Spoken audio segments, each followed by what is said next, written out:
The mainstream media has been thrown in a tailspin after an independent trader told the BBC how the world of big money and politics looks from the inside.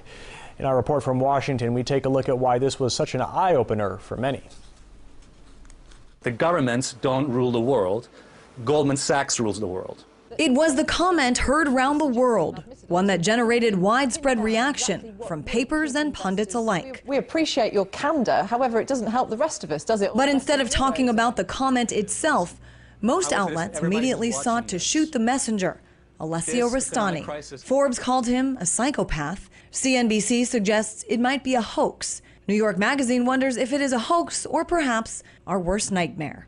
Well, regardless of Rastani's intentions, the bigger question has been largely ignored. Was he wrong about the power of Goldman Sachs? And why was everyone so shocked? After all, right here at RT, in our studios, we've had several guests, bona fide traders, even former Goldman Sachs employees who have said the very same thing.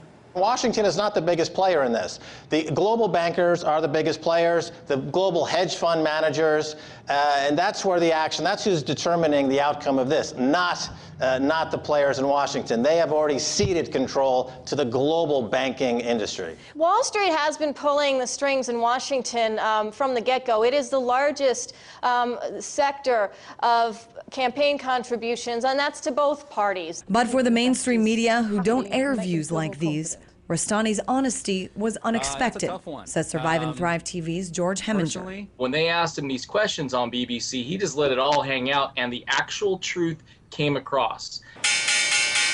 Rastani also sent shockwaves around the world when he told the BBC that most traders don't really care if and when the economy is fixed. Personally, I've been dreaming of this moment for 3 years. I had a confession, which is I go to bed every night, I dream of another recession. The BBC interview has now gone viral. If you could see the people around me, jaws have collectively dropped at what you've just said. Perhaps their jaws wouldn't have dropped had they only read Matt Taibbi's July 2009 Rolling Stone article, The Great American Bubble Machine.